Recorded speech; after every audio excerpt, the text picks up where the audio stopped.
Look, there's not going to be another opportunity in the Conservative leadership race, but there will be opportunities in the coming federal election, provincial elections, provincial leadership races. And I think we need to do it. And I think candidates, if they take press freedom seriously, which is a companion freedom to free speech, they need to show up. And I would say they need to actually be actively encouraging these debates to happen. The Independent Press Gallery has just wrapped up their inaugural event, the debate, where we didn't have to accost the candidates in the hallway or the bathroom, which is a new experience for us. And it's very rare that all of us get together. And all of us this time is including Andrew Lawton, who is the host and the moderator and the fireside chatter tonight. And so I thought, what a great time for us to take a chance to sort of debrief and unravel all the things that happened tonight. We did get to ask some questions. I think we owned the floor when it came to the questions. But maybe, David, why don't you tell everybody what you would have asked if you had another chance to ask a question? Oh, great question, Sheila. I had a couple lined up, and because we know McKay is a red Tory, and I know this is a question near and dear to your heart, which is, we saw earlier this year, Justin Trudeau did that despicable gun grab of more than 1,500, well over 1,500 firearms declared illegal within the next 2 years overnight, not even by a debate, nothing, just an order in council, and effectively making in millions of Canadians, law-abiding citizens, criminals if they don't comply with that order. And I can tell you a lot are not going to comply. I was wondering if Peter McKay would reverse that order in council if made prime minister. I'd also like to know his feelings on defunding the CBC.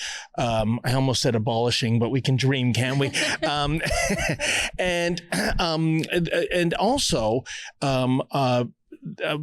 a question I really had in mind was the question I tried to ask him in the first week of January when he was right out of the gates at the old mill, where his team was saying, Peter McKay is taking no questions tonight. And I said, well, I'm here and I'm going to ask him a question anyways.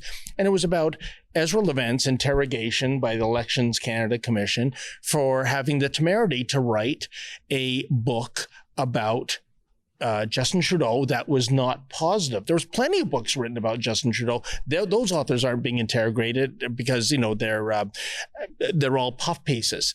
And I wanted to ask him, you know, you would think that if conservatives care about anything, it's free speech and their disdain for censorship and overreaching authority. And I wanted to ask him that question. I did ask him that question. I thought it was a softball over home plate that he could have hit out of the ballpark. And instead he said, I feel like I'm being interrogated by you right now. Me.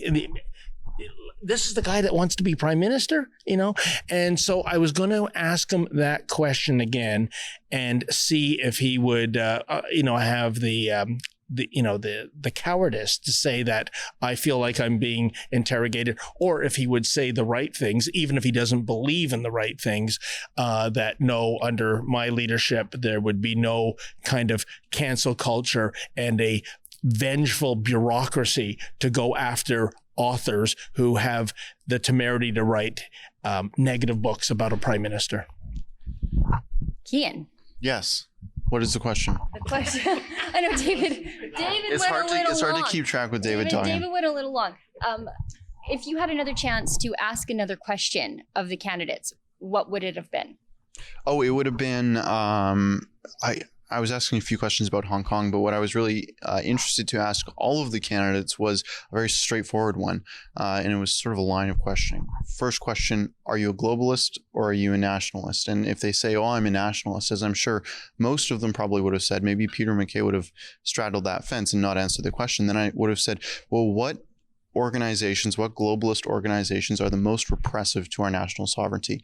And I just an open-ended question, which which organizations, be it the United Nations, the World Health Organization, would you want to pull out of or regain some sovereignty from? And I think that would have been an interesting answer, because there's such a wide array of organizations that hurt Canadian policy and sovereignty in so many different areas. And it would have been just interesting to hear from every candidate what their perspective would be on that. And in particular, I was interested in the World Health Organization. Will you follow in Donald Trump's footsteps and pull out of an organization that has shown time and time again that they're in the pockets of Xi Jinping? I would have asked Erin O'Toole, who said on the weekend that on CBC, to his credit, I'll give him credit for it, he went on CBC and told them that he would defund or at least severely cut English language television. And he also said that he is opposed to funding private sector media. Okay, great. Fine. Except then he said, oh, but I still want to fund CBC French language, CBC Radio Canada. Well, why? You hear it a lot. It's what Justin Trudeau does. He says one thing in French and another thing in English sometimes.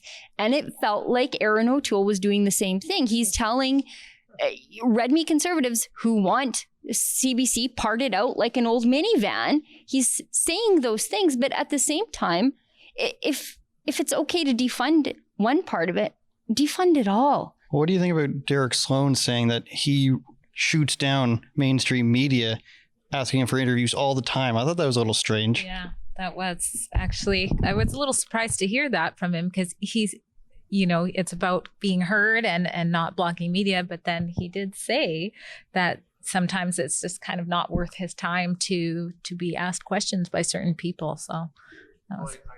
I would agree with that sort of campaign strategy on his part, because there is no benefit to talking to the CBC in some cases. I mean, you shouldn't be, saying you're not going to talk to the mainstream media at all. They do serve a broad audience. I think it's okay to be adversarial with them, Trumpy with them. But there are journalists in the CBC who have a blatant agenda to hurt conservatives. Rosemary Barton being one of them, who is on a lawsuit suing them. I wouldn't, if I was Andrew Scheer, I would never take an interview with Rosemary Barton ever again. I'm sure he will, though. Okay, let's bring Andrew into the conversation. Andrew, if you had more time with these candidates, what would you have asked them? What would you have, well, I guess eviscerated them on, because we all saw what you did to them tonight. Well, actually, I'm just sad that I didn't get to use my opening joke, which is that it's great to be at a debate that I didn't have to go to court to get into, which now there is no debate. So I still have never been to a debate that I didn't have to go to court to get into. It was interesting because the initial format that we had planned was actually one where the moderator was going to be a fairly reserved role. And in the format we sent out to candidates, one of the things that we said is that it's not the moderator's job to challenge or fact check. We want you to fact check each other. And if any of you are big followers of U.S. politics, you'll remember in 2012, there was just this abysmal debate where Candy Crowley of CNN intervened to fact check Mitt Romney. And as it so happens, in CNN fashion, her fact check was wrong. But that was a case where the moderator ultimately becomes like a politician. And I didn't want that. I wanted the candidates to challenge and engage. And one of the features of this debate, which I can share publicly with you now, is that this is a bit of an exclusive because we didn't announce the format, is a cross-examination round. There was going to be a section where each of the four candidates could pick one other candidate and direct 4 minutes of questions challenging, where there's nowhere to hide from that. So what I wanted tonight was for the opportunity for the candidates to really show a contrast with each other, because they all say we're pro-gun rights. They all say we're for pipelines. They all say most of the things that conservatives want to hear, with exceptions, as we've talked about. But I wanted to hear them really get into what are the contrasts and really do a deep dive into some of the issues that actual conservatives care about. And I tried to do that with my new role as the fireside chat host of this and delve into it, whether it was supply management, whether it was immigration, and not just go down that really media dichotomy of what the correct answer is. Knowing what we know now, that what you've just told me, I find it absolutely unsurprising that Peter McKay didn't come. I mean, the last thing he would possibly want is to have to answer questions from Erin O'Toole or Derek Sloan or Leslie Lewis. And it's unfortunate that because he's going to be grilled by much worse people. If he does become leader of the Conservative Party of Canada, he is going to be grilled by world leaders and world media and mainstream media here domestically. And if he can't stand up to that, I don't know if he really has what it takes to be Prime Minister. Yeah, I think he's the real loser tonight. Like it wasn't a debate because two people weren't here. It was a fireside chat. I learned a few new things that I didn't think that I would learn. But despite the fact that there was no debate, Peter McKay is still the big fat loser in the room. Maybe I think the last debate with Vancouver Centre, maybe he was the winner because everybody, even though he didn't participate, everybody was still talking about him the next day. But this time, I think it's slightly pathetic, to be honest with you, that he took the first opportunity he could to withdraw from this debate. And like Cian says, knowing what we know now, well, of course, he's probably been plotting for a week. How do I get myself out of this? And he jumped at Leslie Lewis's illness to stand in solidarity with your earache. Yeah, I don't get that. By the way, why do we call it a fireside chat when it's plus 40 degrees with the Humidex, right? I'm sweating like a pig on the way to the slaughterhouse. He's used this joke like 4 times tonight, you guys. You can't let him get away with this. I'll give him that. But you know what? We could have gone away with 3 out of 4 candidates for a legitimate debate. But I stand by the presumption, because it's come from multiple sources, that he was also booked in Andrew's hometown at the Confederation Club for an event on the same day at the same time. So I think, and it almost suggests an element of spitefulness, that he was going to cancel at the last minute our event, and he was just searching for a good excuse. And, Leslie Lewis's earache to him was the perfect excuse. But I agree with you, Sheila, with your cheeky comment, earache solidarity. I mean, if somebody gets sick, why is that, a doorway for you to exclude yourself? I think it was just a convenient excuse. And if Dr. Leslie Lewis was healthy and she was here tonight, he would have come up with something. That's what I feel in my heart for a last minute cancellation. It's rude and it's bad form. I'm just going to pass the mic over to Drea, because you actually spoke to Leslie Lewis's campaign team, and they had some remarks about McKay using her as an excuse not to be here. Oh. Yeah, so basically they made it very clear that his declining to come to what would have been the debate had absolutely nothing to do with them. They didn't ask. And also previously, when he backed out of, for example, the BC debate, Dr. Lewis still showed up. She didn't use that as an excuse. So they really made that clear that him using her name had absolutely nothing to do with their campaign. Yeah, I agree that he was probably looking for any type of excuse.